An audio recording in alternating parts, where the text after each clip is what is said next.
আসসালামু আলাইকুম সুপ্রিয় শিক্ষার্থীরা, সবাইকে স্বাগত জানাচ্ছি।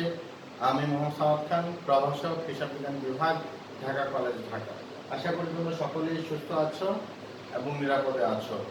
সবাই যে যার বাসায় অবস্থান করছো, বাসা থেকে ক্লাসগুলো উপভোগ করছো। বর্তমানে আমাদের বাংলাদেশে আবার নতুন করে করোনার প্রকোপ বৃদ্ধি পাচ্ছে।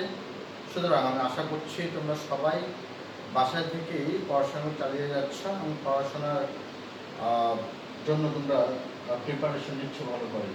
প্রিয় শিক্ষার্থীরা, বিগত ক্লাসের প্রপার্টি, প্ল্যান্ট অ্যান্ড ইকুইপমেন্টের যে চ্যাপ্টার আমরা শুরু করছিলাম, সেই চ্যাপ্টারের দ্বিতীয় ক্লাসটি আজকে আমি পড়াবো। সেই দ্বিতীয় ক্লাসে আজকে যে টপিক সেটা হচ্ছে ডিসপোজিশন অফ প্ল্যান্ট অ্যাসেট, অর্থাৎ প্ল্যান্ট অ্যাসেটের ডিসপোজ করা অর্থাৎ পরিত্যাগ করা। প্ল্যান্ট অ্যাসেটকে পরিত্যাগ করা যায় তিনভাবে পরিত্যাগ করা যায়, তিনটি মাধ্যমে পরিত্যাগ করা যায়। একটি মাধ্যম আমরা বলতে পারি, একটি ওয়ে হচ্ছে রিটায়ারমেন্ট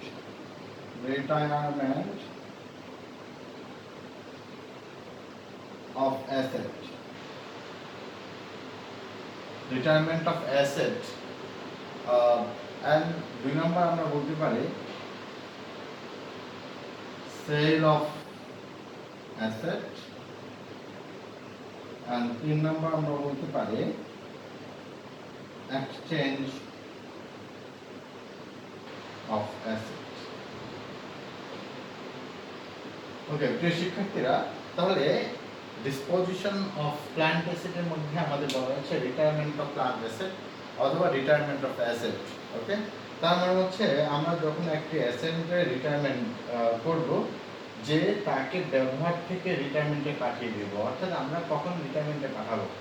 একটি সম্পত্তিকে যখন তার আয়ুষ্কাল পর্যন্ত প্রপারলি ইউজ করা হয় এবং সেটি ইউজ করার পরে ওই টাইমের পরে তাকে সেটি অচল হয়ে যাবে, তাকে বাদ দেওয়া হয়, তাকে আমরা রিটায়ারমেন্ট বুঝি বা রিটায়ারমেন্ট বলি। ওকে, তাহলে রিটায়ারমেন্ট বলতে আমরা সাধারণত বুঝি যে কোনো একটি অ্যাসেটের, ধরো কোনো একটি অ্যাসেটের আয়ুষ্কাল 5 বছর এবং 5 বছর পরে হচ্ছে সেই সম্পত্তিটি আমরা রিটায়ারমেন্ট করে দিচ্ছি বা বাদ দিয়ে দিচ্ছি। ওকে, তাহলে রিটায়ারমেন্টের ক্ষেত্রে যে নিয়ম হচ্ছে বা জার্নাল হচ্ছে, আমরা প্রথমে জার্নাল বলতে পারি, সেটিকে আমরা বলি accumulated depreciation से machinery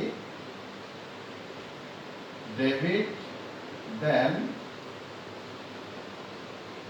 machinery credit। ওকে, তাহলে এক্ষেত্রে আমরা যেটা বুঝতে পারছি যে accumulated depreciation machinery debit machinery credit, অর্থাৎ এই জার্নাল থেকে বোঝা যাচ্ছে যে অবচয় সঞ্চিতি বা পুঞ্জীভূত অবচয়ের পরিমাণ মেশিনের দামের পরিমাণ হয়েছে।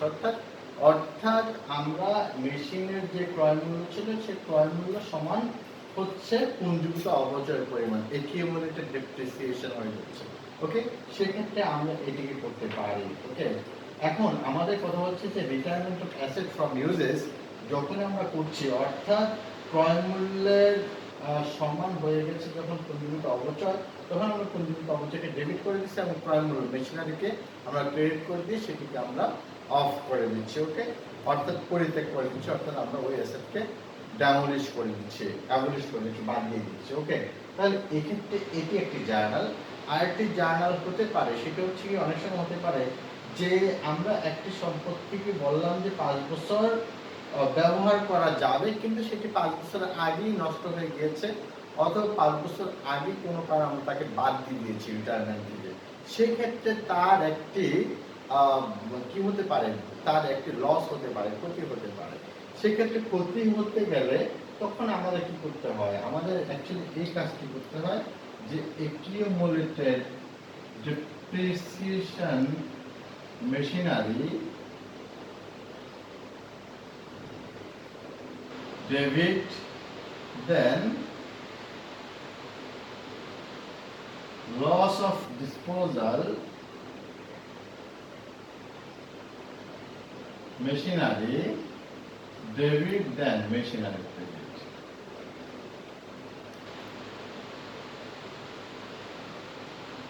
ওকে, তাহলে আমরা এক্ষেত্রে বুঝতে পারছি লস অন ডিসপোজাল, অর্থাৎ আমরা বলতে পারছি যে accumulated depreciation machinery debit, loss of disposal machinery যেটা ছিল ডেবিট অ্যান্ড মেশিনারি ক্রেডিট। অর্থাৎ এক্ষেত্রে আমরা বুঝতে পারছি যে একটি সম্পত্তি ধরো আমি বললাম যে 5 বছর তার আয়ুষ্কাল এস্টিমেটেড লাইফ হচ্ছে 5 বছর, সেক্ষেত্রে 5 বছর আগেই যদি তাকে আমরা রিটায়ারমেন্টে পাঠিয়ে দেই সেক্ষেত্রে তার পুঞ্জীভূত অবচয় পরিমাণ কত এবং লস অফ ডিসপোজাল অর্থাৎ আমরা তাকে রিটায়ারমেন্টে পাঠিয়ে দিয়েছি সেক্ষেত্রে কত টাকা লস হয়েছে সেটিকে আমরা ডেবিট করছি, দেন মেশিনারি ক্রেডিট করছি।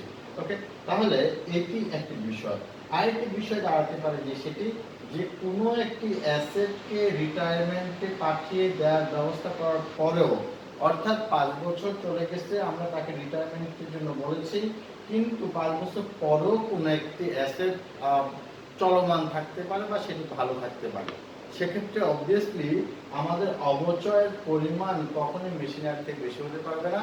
এই কারণে মেশিনারিকে আমরা কি করব, ডেবিট মেশিনারি থেকে বাদ দিয়ে একিউমুলেটেড ডেপ্রিসিয়েশন অর্থাৎ পুঞ্জীভূত অবচয়কে বাদ দিয়ে দেখাবো, তখন এটাকে আমরা এরকম দেখাবো না। ওকে, তাহলে প্রিয় শিক্ষার্থী নিশ্চয়ই আমরা বুঝতেই পারছি রিটায়ারমেন্ট অফ অ্যাসেট বলতে আমরা কি বুঝি বা রিটায়ারমেন্ট অফ অ্যাসেটকে আমরা কিভাবে সংজ্ঞায়িত করব। ওকে, তাহলে রিটায়ারমেন্ট অফ অ্যাসেটের কথা তো বোঝা গেল।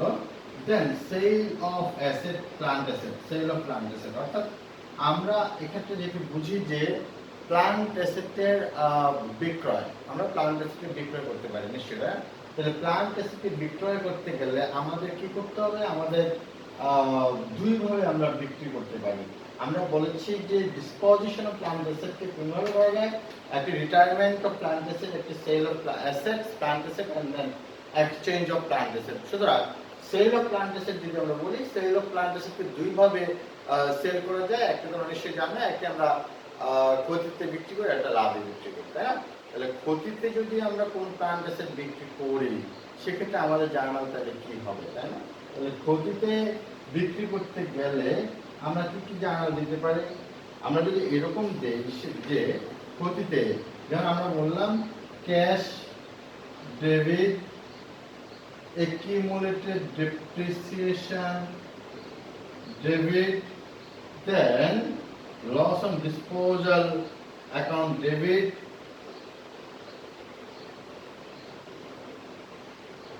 disposal account debit, then machinery credit.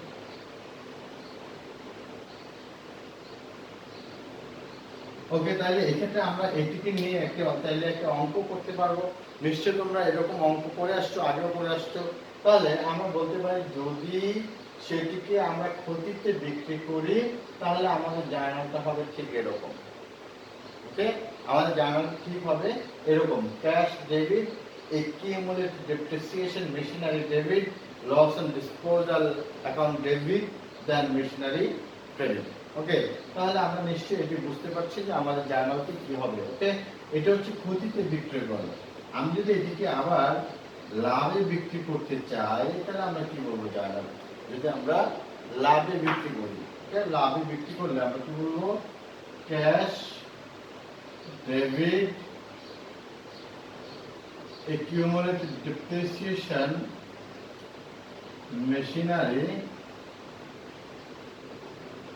debit,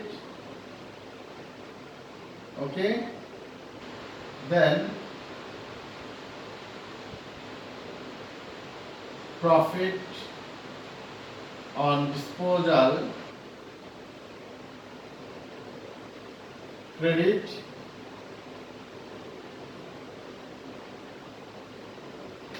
machinery credit. Okay, তাহলে আমরা এক্ষেত্রে বুঝতেই পারছি যে আমাদের জার্নালটা কি হবে, cash debit, accumulated depreciation debit, machinery credit, then profit on disposal or gain on disposal credit. Okay, gain on disposal of machinery credit। তাহলে এক্ষেত্রে আমরা যেটি বুঝতে পারছি যে সেল অফ অ্যাসেট কে আমরা দুই ভাবে জার্নাল দিতে পারি,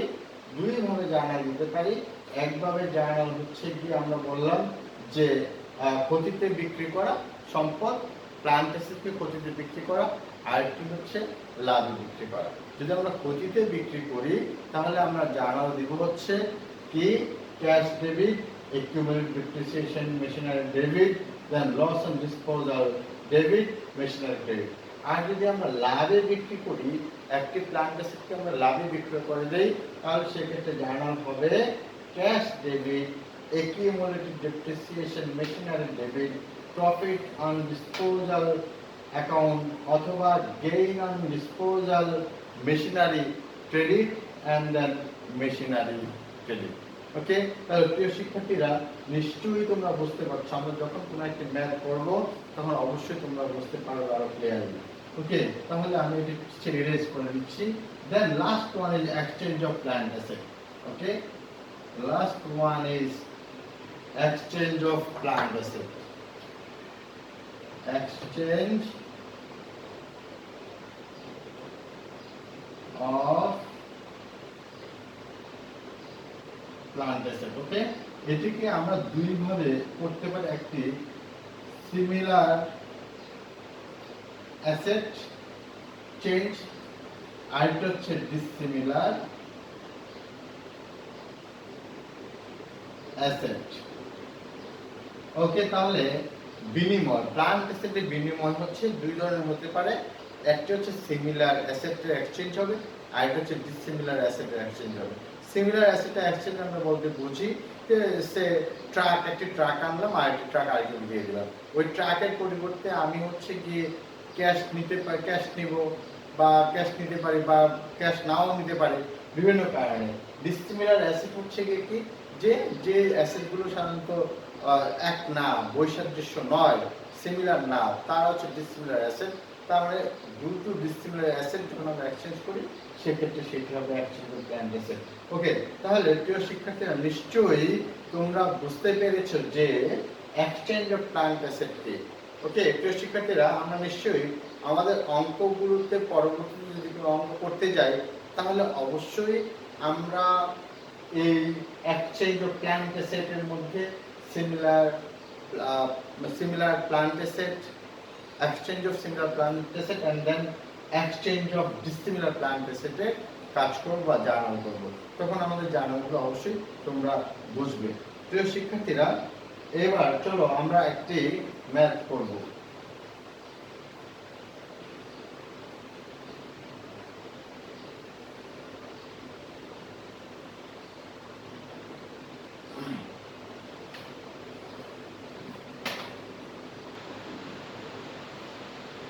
ওকে, প্রিয় শিক্ষার্থীরা, আমি এখন তোমাদের একটা ম্যাথ করাবো। ম্যাথটি হচ্ছে, আমরা সেটি বলি যে নরমাল এটি মেশিন আওয়ার রেট। ওকে, মেশিন আওয়ার রেট। ওকে,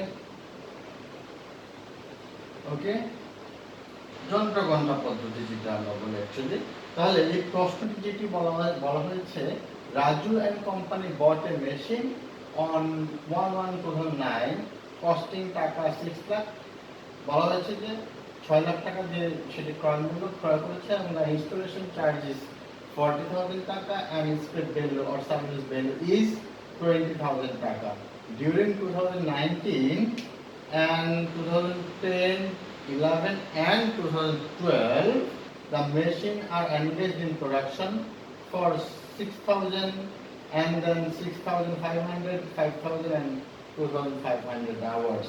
অর্থাৎ এক্ষেত্রে বলা হয়েছে যে 2009 সালে 6,000 যন্ত্রঘণ্টা কাজ হয়েছে, 10-এ 6,500, 11-তে 5,000 এবং 12-তে 2,500 ঘন্টা কাজ হয়েছে।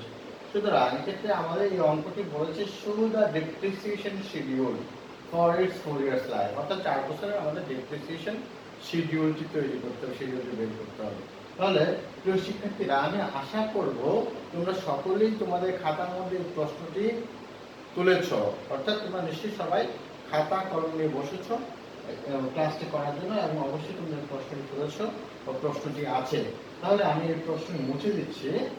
এখন দেখো যে আমার তাহলে মেশিনটির মূল্য কত টাকা। আমরা যদি বলি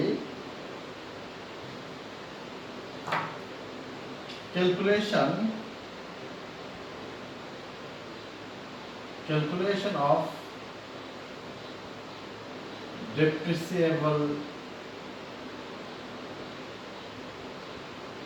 value। okay, তাহলে ক্যালকুলেশন অফ ডেপ্রিসিয়েবল ভ্যালু যদি আমরা বের করতে চাই, ডেপ্রিসিয়েবল ভ্যালু অর্থাৎ ডেপ্রিসিয়েবল ভ্যালু মানে হচ্ছে আমরা এটিকে বলে থাকি অবচয়যোগ্য মূল্য। ওকে, তার মানে আমরা বলেছি একটি যন্ত্রের মোট মূল্য থেকে যখন আমরা সালভেজ ভ্যালু অথবা স্ক্র্যাপ ভ্যালু বাদ দিব তখনই আমরা ডেপ্রিসিয়েবল ভ্যালু পাবো, অর্থাৎ আমরা আমরা অবচয়যোগ্য মূল্য পাবো। এক্ষেত্রে আমরা যদি এরকম ধরি যে এই মেশিনটির কস্ট অফ মেশিন অর্থাৎ কস্ট কত, কস্ট অফ মেশিন 6 লাখ টাকা, 6 লাখ, দেন প্লাস হচ্ছে ইনস্টলেশন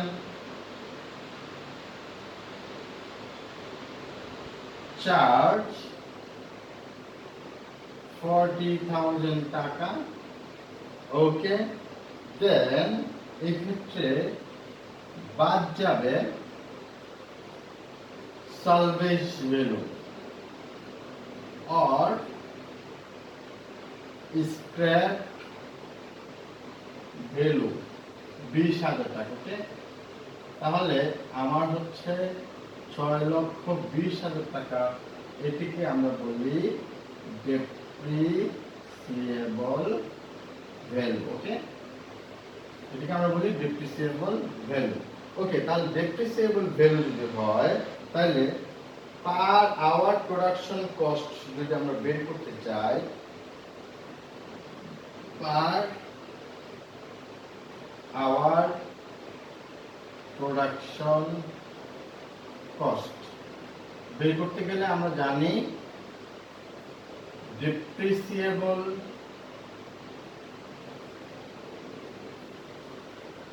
ভ্যালু অর্থাৎ আমরা এটাকে বলতে পারতাম cost of machine minus scrap value divided estimated life hours, estimated life hours. Okay, so depreciable value হচ্ছে এক্ষেত্রে 6,20,000 টাকা, আর এস্টিমেটেড লাইফ হচ্ছে কত? এস্টিমেটেড লাইফ হচ্ছে আমরা প্রথমে দেখেছিলাম যে আমাদের ছিল কত ঘন্টা ছিল, 6,000 ঘন্টা ছিল, তাই না?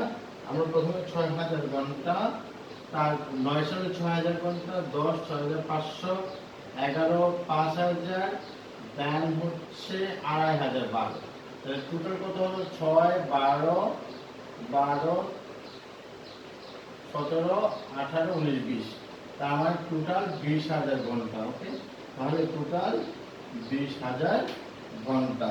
তাহলে পার আওয়ার প্রোডাকশন কস্ট কত? ওকে, পার আওয়ার প্রোডাকশন কস্ট কত?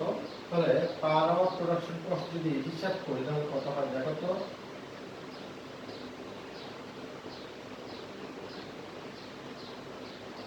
31 টাকা। ওকে, তাহলে আমরা বুঝতে পারছি পার আওয়ার প্রোডাকশন কস্ট 31 টাকা।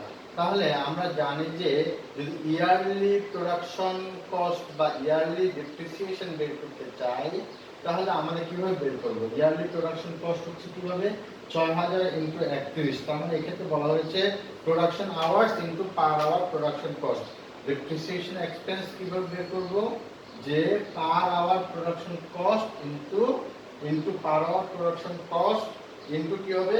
Production hours, yearly production hours. Okay, তাহলে নিশ্চয়ই আমরা বুঝতেই পারছি যে কিভাবে এই অঙ্কটি করব। এক্ষেত্রে আমি বলেছি, প্রথমে বলে দিয়েছি 9 সালে 6,000 ঘন্টা কাজ হয়েছে, 10 সালে 6,500, 11 সালে 5,000 এবং 12 সালে এসে 2,500 ঘন্টা কাজ হয়েছে।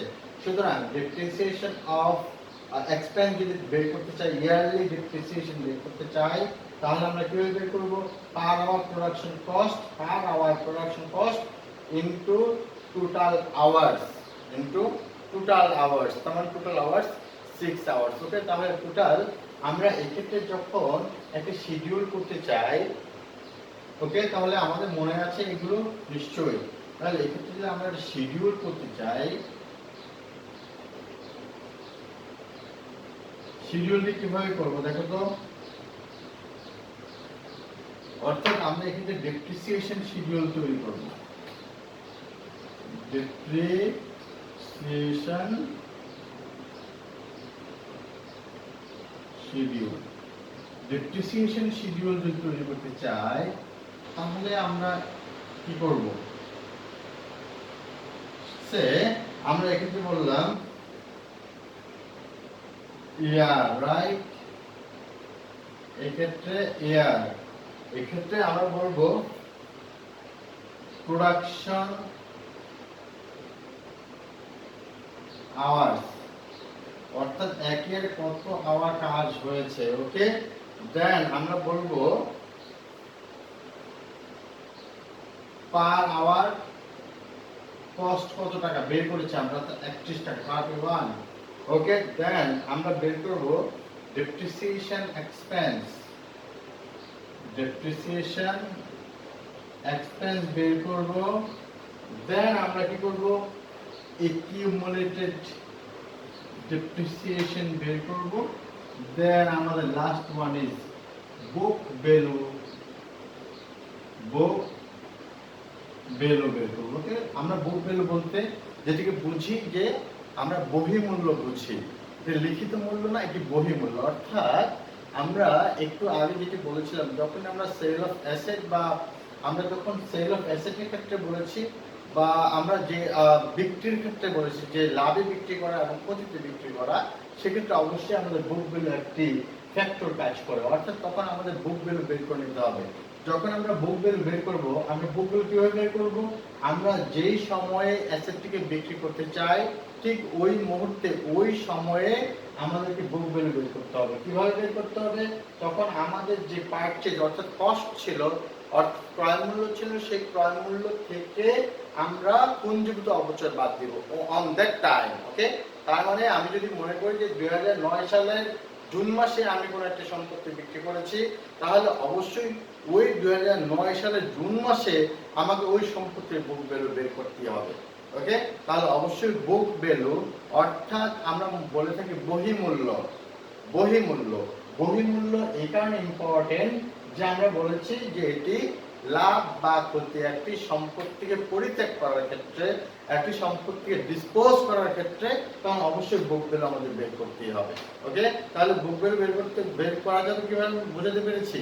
যে আমরা যখন সম্পত্তিটি বিক্রি করব ঠিক ওই সময়ে আমরা ওই সম্পত্তির ক্রয় মূল্য থেকে পুঞ্জীভূত অপচয় একিউমুলেটেড ডেপ্রিসিয়েশন বাদ দিলেই আমাদের বুক ভ্যালু পাওয়া যাবে। আর ওই বুক ভ্যালুর উপর ডিপেন্ড করবে আমাদের সম্পত্তিটি আমরা লাভে বিক্রি করেছি বা লসে বিক্রি করেছি। অর্থাৎ ওই বুক ভ্যালুর যদি আমরা বেশিতে বিক্রি করি তাহলে লাভে বিক্রি করেছি, আর ওই বুক ভ্যালুর যদি নিচে বিক্রি করি সম্পত্তিটি, তাহলে অবশ্যই আমরা লস বা ক্ষতিতে বিক্রি করেছি। তাহলে এক্ষেত্রে অবশ্যই বুক ভ্যালুটি ইম্পর্টেন্ট। ওকে, তাহলে প্রিয় শিক্ষার্থীরা নিশ্চয়ই 2009 সাল 2009 সাল সেক্ষেত্রে আমাদের প্রোডাকশন আওয়ার ছিল 6000, পার আওয়ার কস্ট ছিল 31 টাকা। ওকে, এন্ড দেন আমাদের তাহলে ডেপ্রিসিয়েশন এক্সপেন্স কত ছিল? 6000 ইনটু 31, তার মানে কি হবে বলো তো দেখি? 6000 ইনটু 31 কত হবে? 186,000, 1,86,000। ওকে, 1,86,000। Accumulated depreciation 1,86,000। ঠিক আছে, তাহলে বুক ভ্যালু কত টাকা? বুক ভ্যালু কত টাকা? তাহলে বুক ভ্যালু আমরা যদি এইভাবে চিন্তা করি যে আমাদের টোটাল অ্যাসেটটি অর্থাৎ আমরা যে মেশিনটি ক্রয় করেছিলাম সেই মেশিনটির ক্রয় মূল্য কত টাকা? 6 লাখ টাকা আমরা ক্রয় করেছি, তার ইনস্টলেশন চার্জ 40,000, 6,40,000। ওকে, তার মানে হচ্ছে টোটাল কস্টিং। তার মানে 6,40,000 টাকা থেকে 6,40,000 টাকা থেকে 1,86,000 টাকা বাদ দিব, তাহলে আমার কত থাকবে?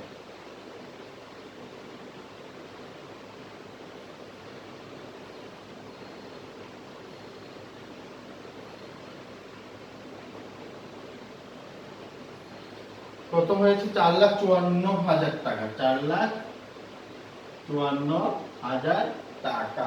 ওকে, তাহলে আমরা বুঝতেই পারছি যে আমাদের 2009 সালে প্রোডাকশন আওয়ার ছিল 6000 আওয়ার্স, পার আওয়ার কস্ট ছিল 31 টাকা, তাহলে ডেপ্রিসিয়েশন এক্সপেন্স আসছে 1,86,000 টাকা। দেন আমাদের একিউমুলেট ডেপ্রিসিয়েশন 1,86,000, বুক ভ্যালু 4,52,000। ওকে প্রিয় শিক্ষার্থীরা, আমরা নিশ্চয়ই একিউমুলেট ডেপ্রিসিয়েশন বুঝতেই পারছি। ওকে, এটা হচ্ছে সিএফ এর মতো, কিউমুলেটিভ ফ্রিকোয়েন্সির মতো। ওকে প্রিয় শিক্ষার্থীরা, এরপর দেখো 2010 সালে যেটি হয়েছে সেটি হচ্ছে কি 2010 সালে আমাদের 6500 ইউনিট ছিল এবং 31 টাকা করে, তাহলে সেক্ষেত্রে আমাদের ছিল 6500 ইউনিট 31 টাকা করে, আমাদের ছিল 2,01,500 টাকা। ওকে, 2,01,500 টাকা। তাহলে আমাদের দুটি যোগ করলে আমাদের হচ্ছে একিউমুলেটেড ডেপ্রিসিয়েশন পাওয়া যাবে। তাহলে আমাদের টোটাল একিউমুলেটেড ডেপ্রিসিয়েশন কত? 3,87,500 টাকা। তার মানে আমরা যখন 6,40,000 থেকে এটা বাদ দিব তখনই আমাদের বুক ভ্যালু পাওয়া যাবে। অর্থাৎ আমাদের বুক ভ্যালু 2,52,000 টাকা। আমাদের বুক ভ্যালু কত টাকা? 2,52,000 টাকা। ওকে, 2,52,000 টাকা, 52,500 টাকা মনে হয়। ওকে, তাহলে তোমরা একটু ক্লিয়ার করে দেখো সবাই, তাহলে বুঝতে পারবে।